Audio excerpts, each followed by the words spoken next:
Okay,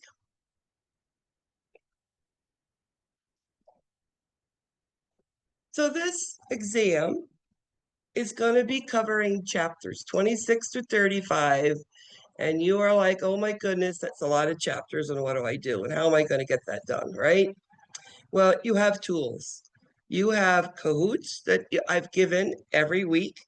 If you don't have them, let me know. I'll resend them to you. Not a problem. I have access to all the shells, so I could do that for you. You also have this guide here.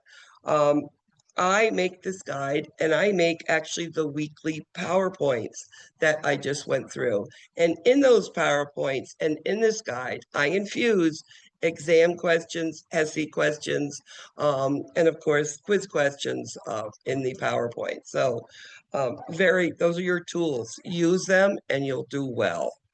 So let's go and let's start.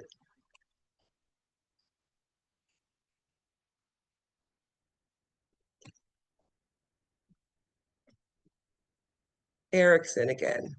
Okay, I'm going to hit your theorist here pretty heavy. It's about 10% of your grade. So I want to make sure you understand that.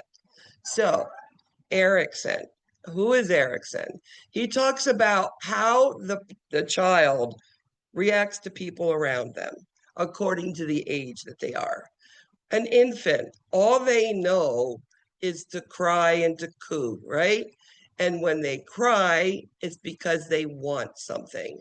When they want something, mommy goes in and takes care of the needs, feeds them, changes them, burps them, holds them, plays with them, whatever it is. And that baby has a sense of trust, security, is happy baby. Well, there are times where that baby's not being picked up all the time, most of the time, not just one or two times, but most of the time.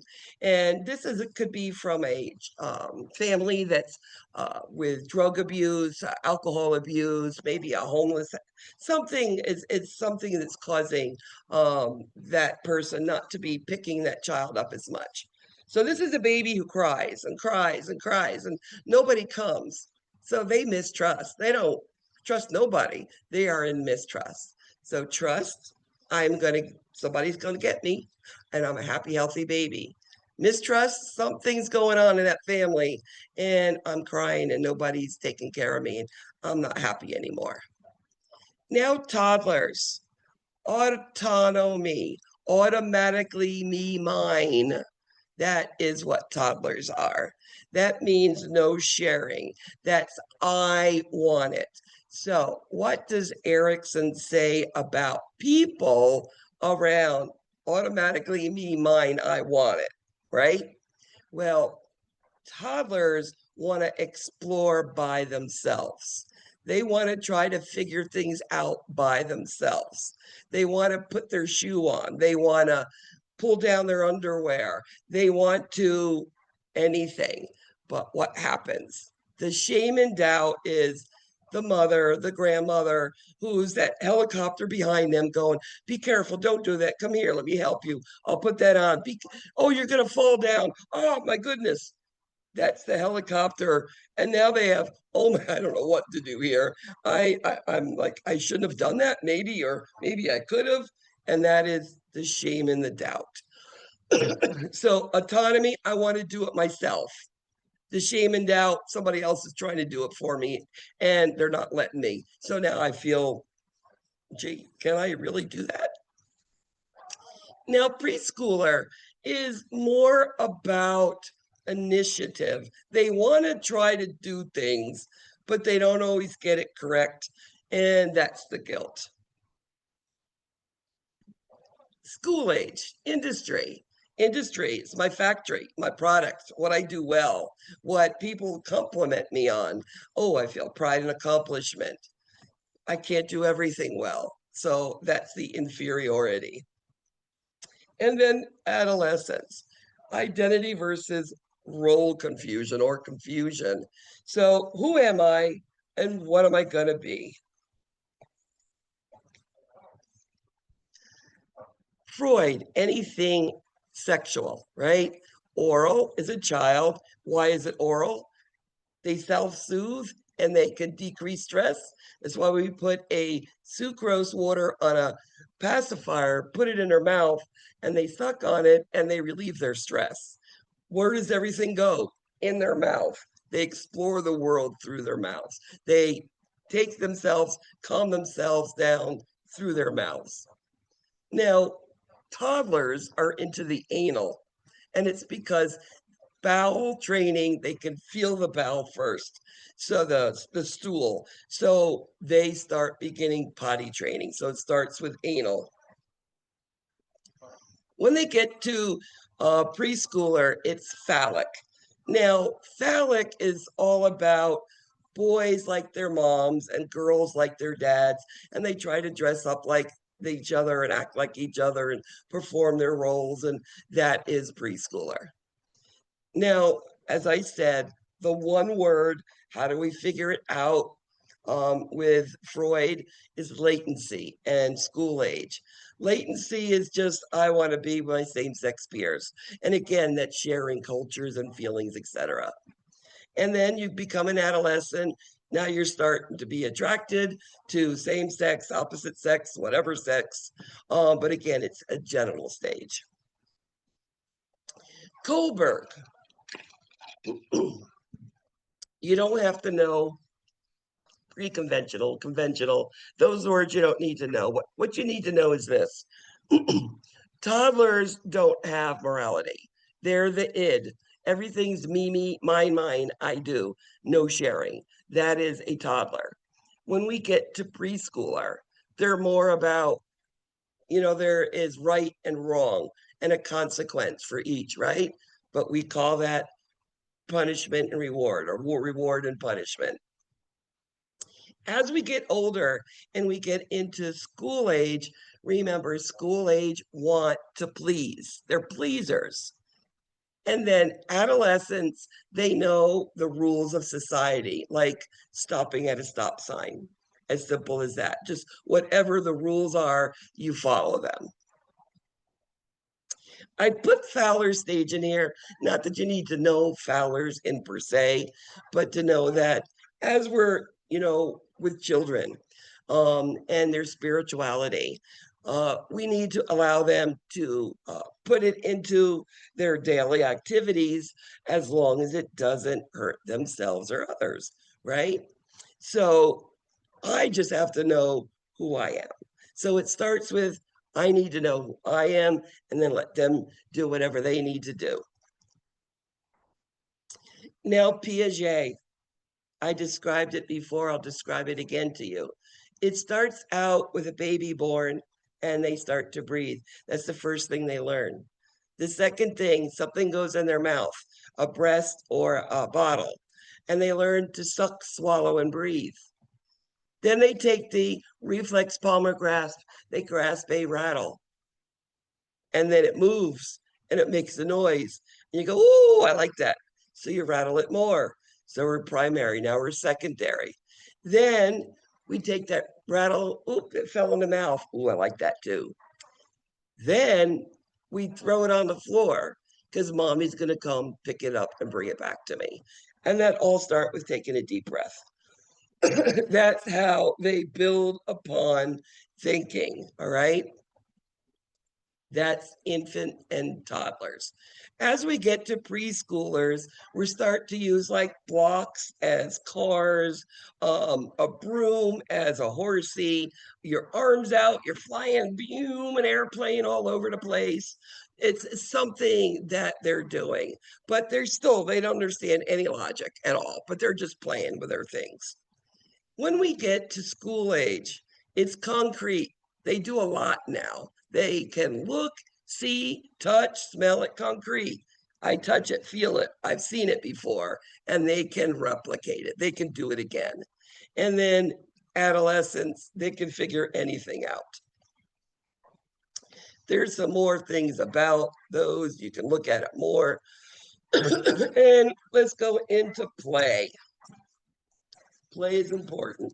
What does play start with? Well, onlooker play. Ooh, they're playing over there. Solitary play. I'm playing alone. Now, these next three plays are important. Parallel. This is a toddler. They're next parallel to each other, playing with toys, but don't touch it. And my toys, there's no sharing, there don't play, they're next to each other. That's it. Associative play is now two or more playing together, but they are no goal. They're not creating anything. They're just playing with the same toys.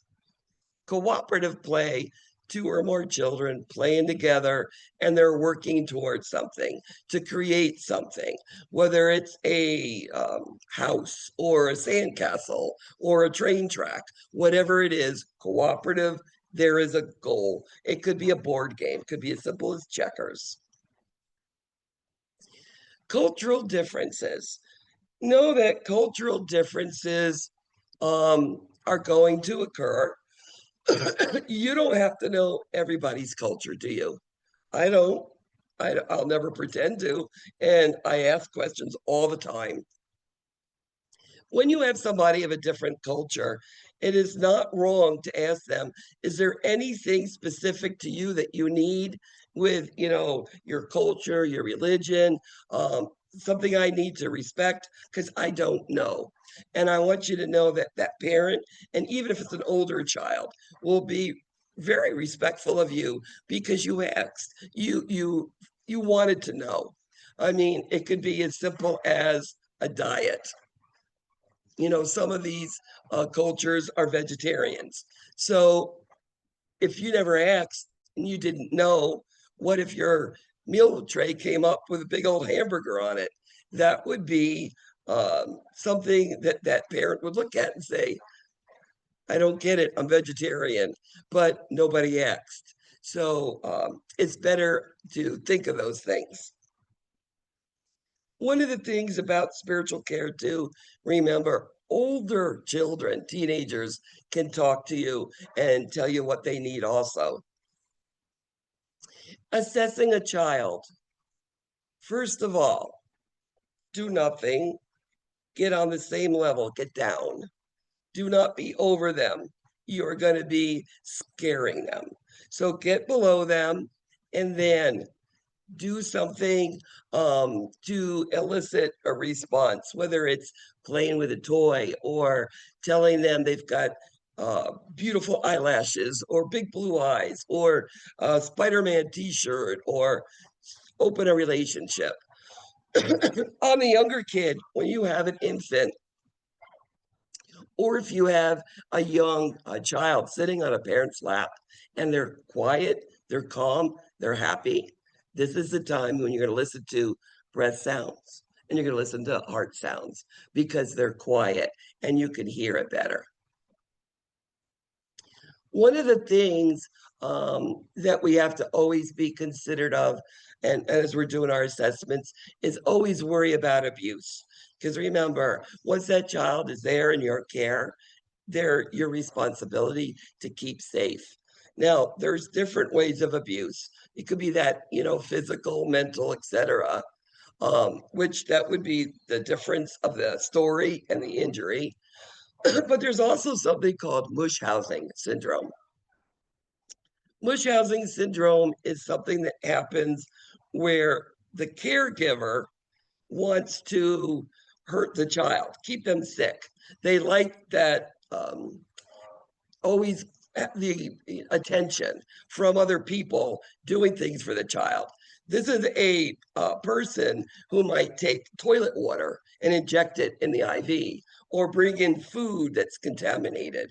So if you are ever suspecting, and this is called mush housing syndrome, if you ever suspect it, make sure that somebody's in that room when that person is there. They don't have to be there all the time, but when that person comes, you must be in the room, have somebody there. Also, they bring anything in, you need to inspect it. Nutrition, nutrition, nutrition. So, healthy diet, we know we need it.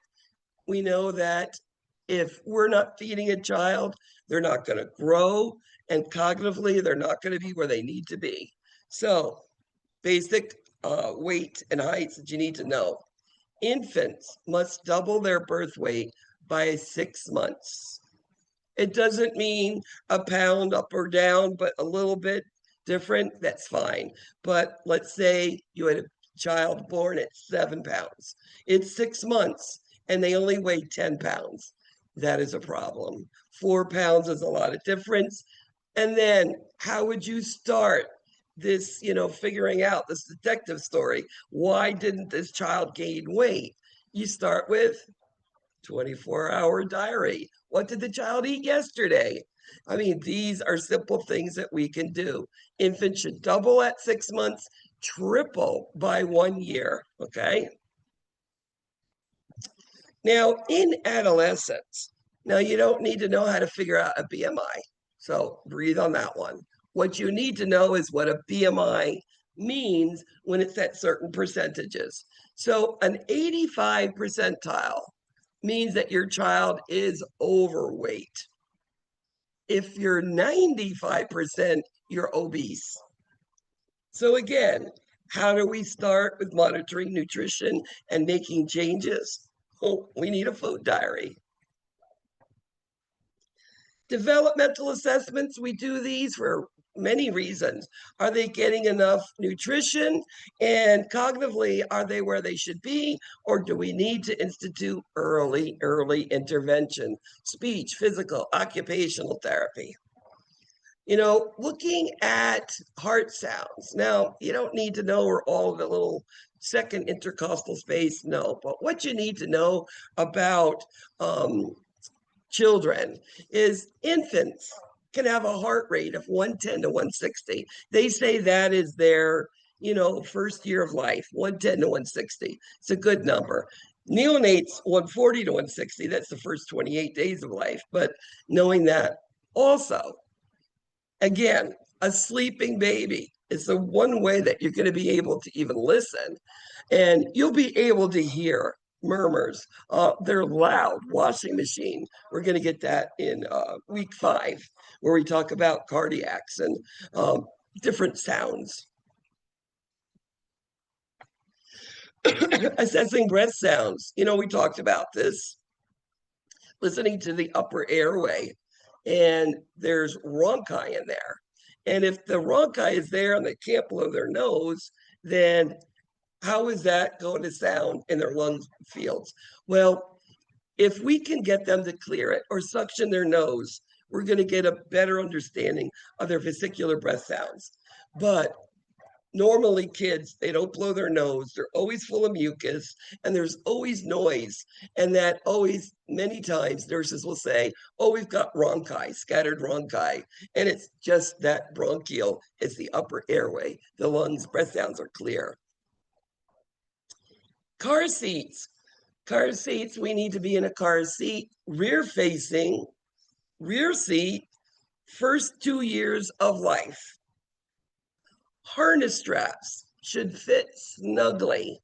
And please use those blanket rolls and roll them in, especially the tinier infants. It makes them snug in there. And know that you do have car seats that will expire. You can turn a car seat around at 2 years old or 30 pounds, but still in the rear seat. So infant, I'm going to go over these and like 2 more, and then I'll be done for today. My voice is going to give up on me, guys. So infants, this is some of the key gross fine motor development that you really need to understand. Questions will be given to you as in, I have a child who's 7 months old who has head lag. Is that normal? So what is head lag? It is when you pull a child, they're on their back, you take their hands and you pull them up. Now, when their head comes with the hands, that's not a head lag. Head lag is when the head goes back because they don't have the strength to hold it up. When you're pulling them up, it falls back. Now, that should stop at 3 months. So if at 7 months they're still with head lag, that's a problem that needs investigation. It needs some sort of physical therapy to strengthen that neck muscle and to find out why. They should be placed only on their back or supine to sleep, back to sleep because of SIDS death. SIDS death is what? From birth to 1 year old. And we help decrease it by them sleeping on their backs. When they're on their backs, everything goes in their mouth, including their feet. By about 3 months, they can grasp a voluntary. They can grasp that rattle now. And now they can rattle it. And as they get older, they're learning how to throw it. Mom's going to come catch it. It becomes more. Sit unsupported 8 months. 8 months old. At 6 months, you can hold them up, seated, but 8 months is when they unsupported by themselves. And they should be attempting to take steps about 12 months. Colic is gas. Colic can be caused from overfeeding, and it could be the formula, etc. The point of me explaining colic here is many times as a nurse, doctor's office, urgent care, ER, whatever, you get this child who's crying, this baby crying, and you think it's colic. So the mother calls up, my baby is colic, but he keeps crying and crying. What do I do? Don't offer information over the phone. If a baby is crying that much, they need to be examined by a doctor. Don't ever assume it's just colic. That's just definitions, so I'll have you read them. Fontanelle, remember the posterior closes really quick, 6 to 8 weeks, and the top, it closes about 12 to 18 months. So if you had a fontanelle that was still open at 2 years old, is that normal? No. What would you do? You would tell the doctor. And what will the doctor do? Well, it's going to do a complete investigation. Why hasn't that fontanelle closed? What's going on? Is there extra pressure in the brain? What's causing it? So again, knowing something like that's important. Pain scales. What do you see? A child will exhibit a lot of things. Crying will always be the one, the grimacing. I like them, the little chin, it just quivers, the little infants, and that just makes me want to cry. They close their eyes and their arms and their legs and they whimper. It's really what they do. When we see an infant, we need to evaluate their pain and medicate appropriately and know that it's just not giving pain medicine. It could be positioning too. It could be a hot pack, a cold pack. It could be they need to burp. It could be anything. Another thing that children crying and that can help alleviate pain is that oral sucrose on a pacifier. They had a study by Harvard neurophysiologist, I think it was. And it's a research article that I pulled up during my research. And it looked at morphine and sugar water on a pacifier for circumcisions. There was no difference in pain control. So it does work well. So another thing is breastfeeding. So it's just like using a pacifier, but using the breast instead. SIDS death. We know we want them on their back. There should be no loose, soft bedding at all. No bed sharing with mom or dad or anybody else or any stuffy toys. No overheating. Cigarette smoking is so bad. It's ear infections and it's SIDS death, so it should not be done around this infant. No prenatal care.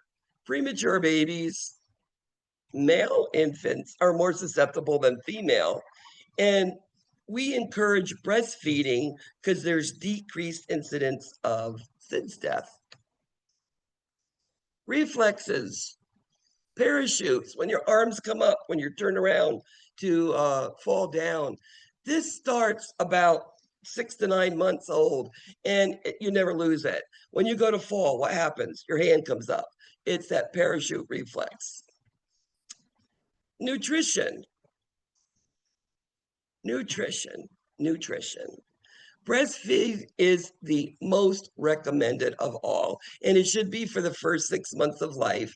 And we're going to give vitamin D oral supplementation with that.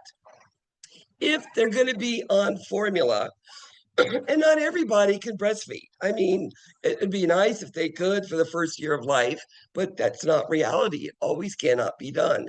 So iron fortified formula should be the only things. This is the first 6 months. Breastfeed or iron fortified formula. How do we know a baby's got enough breast milk? Well, as long as they're having 6 to 8 wet diapers and as long as they're gaining weight, right? If they're gaining weight, we're doing good. The second 6 months, we are going to be introducing food. Rice cereal is actually the best starting point. It's the least allergenic to start. And we'll start one food at a time every 4 to 7 days before we add another one. And how would we know if there's an intolerance to food? Well, you could go anaphylactic. That could happen, but usually it's a rash. It could be around the face. It could be a diaper rash that you might see, or you might see vomiting, diarrhea, or abdominal pain you might see. You can add whole milk, not low fat. Whole milk. You need the fat for central nervous system at 12 months, okay?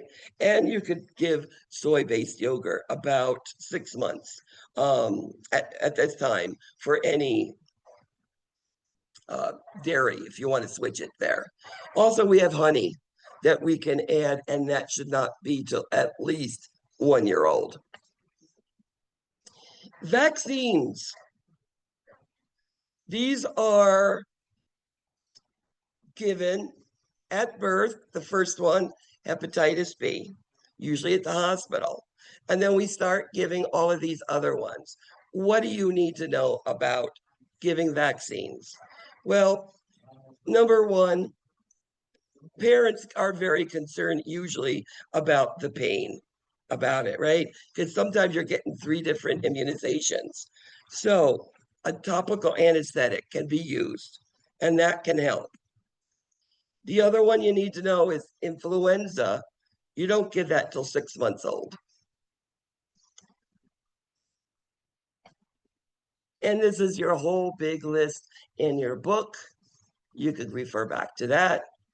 And then I'm going to just go over toddlers, nutrition, and pain, and I'm going to be done with y'all.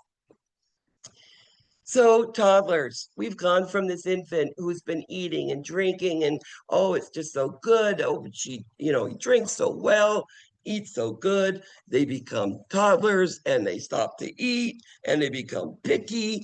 And now they get into iron deficient anemia because they're not eating what they should. So what can we do for toddlers?